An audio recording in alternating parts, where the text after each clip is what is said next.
So how was your experience at AC Tech? Oh, it was wonderful. Right. I mean, it was a 5-year course. 4 of my 5 years were absolutely wonderful. My 5th year, I was miserable in college, but that's for some other reason. Sure. The one of the things which I found very good about studying in this particular college, as I told you, we had 4 departments, Yeah. and we had a common hostel. So I made a lot of friends from the other departments, and these are my lifelong friends. Apart from the architects no architects, the students who then studied with me, with whom also I have lifelong friendship. I have friends from the other community of chemical engineers, leather technology, textile technology. I'm very much in touch with all of them, with a very large number of them even today. Yes. And I personally think that living together, studying together, for an architect it is particularly helpful, because if we were studying in a campus which was exclusive to architects, all my friends would have been only architects, who later in life would be either my colleagues or my competitors. Yes. Not the people who give me jobs.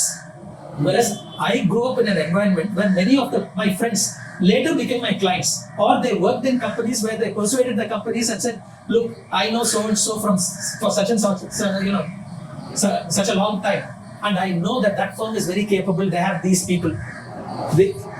Those benefits are there. Yeah. It also rounds out your personality. You get to hear and learn many other things. So currently in the educational system, and I think this is encouraged by the Council of Architecture, there is architecture institutions are supposed to be standalone institutions. They are supposed to not be under a common Yes. what shall I say? An independent campus or total autonomy. It can be autonomy under a university, but architecture itself must have autonomy. Okay. I think autonomy is fine, but studying along with other disciplines, I think, is a better system. Yes, it also broadens your horizons, broadens the type of people you interact with. Absolutely. Yes. So I'm all in favor of the earlier thing. Yeah. I understand that a chemical engineer or a textile technologist or a leather technologist should not be taking decisions on how architecture is taught. That I totally buy. Yes. Okay. Architects know best how architecture should be taught. That is something, yes, I subscribe to. Sure. But architects need to interact with people from other disciplines and form long-term friendships with them. Yes. That is something that I think is very important. So now that you also have a lot of experience with an educational on the education side as well, as a teacher or as a mentor, do you think students today as well have to make a jump from school to an architecture college, or is it a little bit of a smoother transition? No, I think even today, students, when they come into an architecture college, many of them will come without knowing what they are in for. A few might have had exposure because there are more architects around. They would have talked to other people.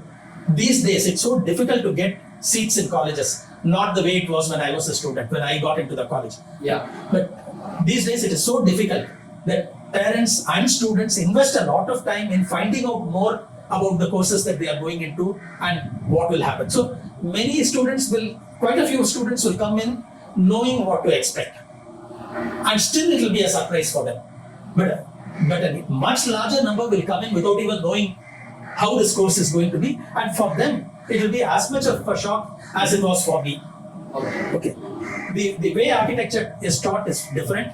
What you learn in the first year is very different from what your classmates, that is your classmates in 12th standard, will be learning in their courses, whether it is engineering, medicine, chemistry, physics, arts, economics, whatever. The way things are taught and the way you study is somewhat similar to what you were doing in school. It's very different in architecture. Okay. So that first year, there is a shock for students. Sure. And that is the time when teachers have to be really good.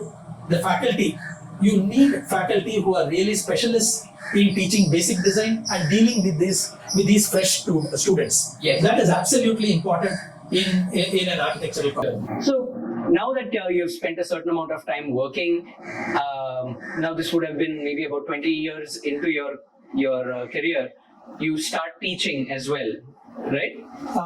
This started, I don't even remember when it started, but sometime in the 80s or early 90s, I must have fallen into this role. But actually going into a college and interacting with students started, I think, towards the end of 1990. So something like 20 to 22, 23 years ago. Yes. That is when it started. Okay.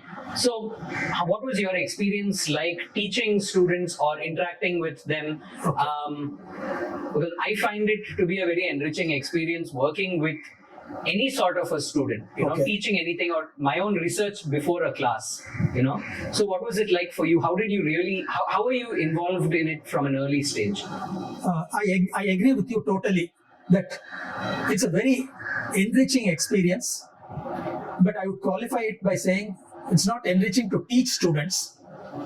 It is a very enriching experience to interact with students. Yes. Because yes. I have not been teaching students within quotes. To start with, and I am extremely grateful to Professor Harris at that time of SAP for inviting me to come and evaluate some work done by the students. Okay. And that is how I started going into an institution and meeting students.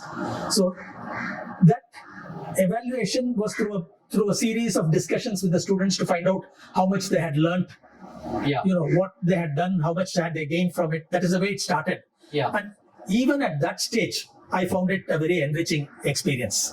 Yes. Because it was enriching because it taught me how much better, what could I do for the trainees who come to my office. Yeah. Okay, it started with that. And I never received feedback about whether what I was doing. That is, I was called in to do a job, but at no time in any of the institutions that I went to did I receive feedback whether they were happy with what I had done or not. Okay. And this for me was an extremely worrying thing. But the fact that I was called again and again led me to believe that, okay, maybe I am doing okay. So anyhow, after 1 or 2 years, I was invited by SAP to come and review the thesis work of students. Okay. And that is the time when I learned about this very structured method of taking students through their thesis, which had not been there when I was a student.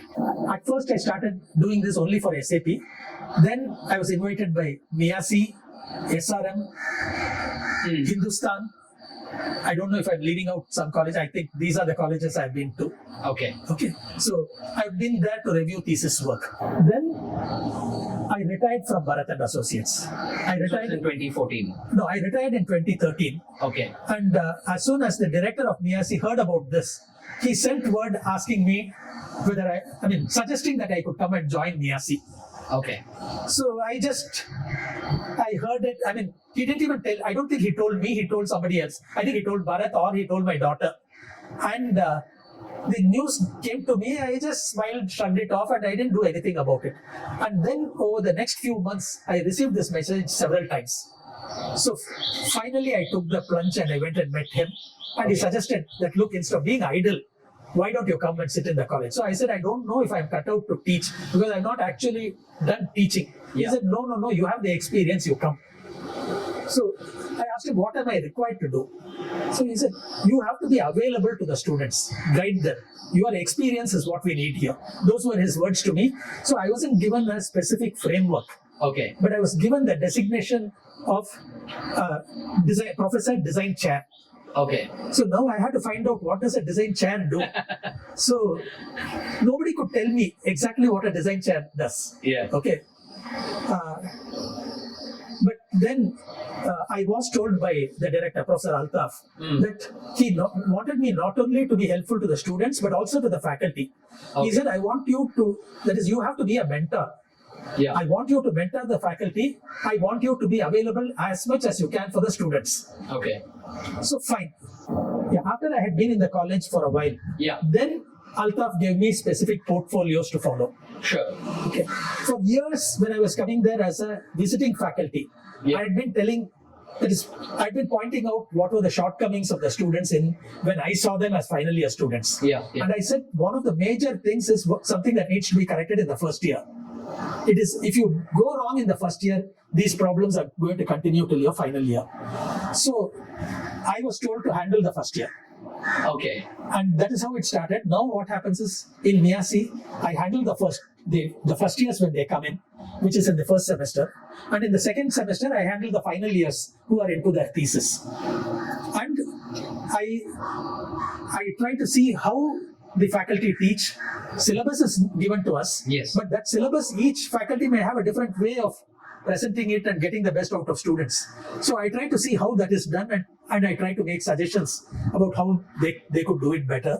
Sure. And particularly in the first year, I spend a lot more time with the faculty because, as I've said, I think it is very critical. Yeah. It's like molding them before. Yeah. Because of the experience I've had in reviewing thesis work for almost 20 plus years. Yes. After some initial hesitation, I have gone in, and I must say that I'm extremely happy. I enjoy working with students. I really enjoy that. Yes. I don't teach. Again, I need to say that. But Yes. one-on-one, we talk a lot. I talk to them about their projects, try to give them new direction, try to tell them how they need to approach their projects. Yeah. Also teach them about what they need to do outside of college. Because I think for an architect, what happens outside of college is also extremely important. I spoke earlier about forming friendships, Yes. which is your earliest stage of contact for your future clientele. These are the initial absolutely. things. So that is there. Ultimately, all my students are going to be, when they become architects, they are going to be designing a variety of buildings for a variety of users. So even when they are students, they need to get to know these variety of buildings, experience them. Yeah. They need to see the users of these buildings. So architecture cannot be learned confining yourself to your campus, putting your nose down to the grindstone, reading Yes. books, doing drawings, going to your hostel room. You also need to go out and get exposed. It is absolutely necessary. It is that type of a course. Yes. Absolutely. Then one other thing about architecture. Sure. More than other fields, this is something which is driven by your work. Right. It's not your ability to understand alone. Your ability to grasp an idea, understand it. Architecture doesn't end there.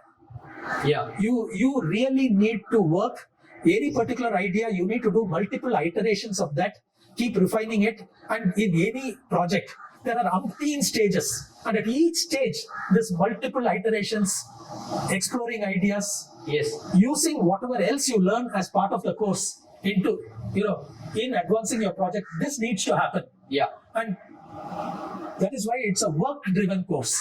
Yes. If a student being very intelligent and able to grasp things easily need not necessarily do well. A student who is willing to work very hard will do well. Yes. A student who has got this ability and also works hard will do brilliantly. Yeah. It's that type of a course. So, having been teaching for a few years, or working with students and working in an educational institution for a few years, and 40 plus years working in the industry, is there anything that you would have done differently in terms of what would you do differently if you had a practice today, or what would you advise students as well when they are entering practice for the first time? I allowed myself, that is after coming out of college, I only learned what I learned on work and through working. I also did not feel the need at that time to do a master's degree, because I was very clear at that time, at least I had no intention of becoming a teacher, writing a book, or any of those things. I thought, once I completed architecture, once I had done with school, I wanted to go into practice. Sure. Ultimately practice on my own, but to start with, working for somebody else. That is the way I thought and went into work. So undergraduate was enough for me. And I was not, this was not unusual. Most of the people of that time, if they knew that they were going into practice, they did not bother to do masters. Now, today, I will tell my students, they definitely, 100%, they should not stop with undergraduate. Okay. Students must continue and get a master's degree. That is the minimum. And many of them, if they have the aptitude, they should go on and do a PhD, or they should do multiple masters. Okay. But stopping with just a BR degree, I think, is not enough. That's my first advice to students. This is something that if I were a student today and going into practice, this is something I would do differently. The other thing is, Sorry, would you suggest they do that immediately after they finish their BArch degree, or should they be a bit older? Do you feel, or with a little bit yeah. more the experience? thing is, opinion is divided on this. Sure. Even amongst my own faculty Okay. in the college, I am of the opinion that after you do your undergraduate, a student should work for a couple of years. Okay. 2 years is, in my opinion, the optimum. It's neither too long nor is it too short. But in my opinion, a minimum of 1 year. In my opinion, one should not jump directly into masters. Okay. The advantages of working for a while and then going on. One, you learn to assimilate whatever you're taught better. You have a better grasp of what exactly you need to learn and how to learn it. And there is also a very high probability that during the 2 years, your interests might change once you have had exposure to different aspects of architecture in the real world, Yes. as against what you have thought of while you were a student. Yeah. So for this reason, I feel this is the best way to do it. Okay. There are others in the faculty who feel no. Once you start working, then the ability to work to study, it comes down. I don't subscribe to that view. Okay. Okay, this is as far as The masters. masters is concerned. Sure. I also strongly recommend to students that they don't try to practice independently. Don't set up a independent practice immediately after graduating. Mm. The BArch degree it is something like a stepping stone from which they still have to learn a lot, both through work exposure and maybe a master's, whatever, Yeah. before they are in a position to actually give the services that an architect needs to give. Sure. So once they have a client, they are going to be paid for their services. I think it would be an extremely wrong thing to get paid for services that you do not give properly. And I think at the point in time when they graduate, they are not yet in a position to give these services properly. Okay. Okay, they need a little more experience. Sure.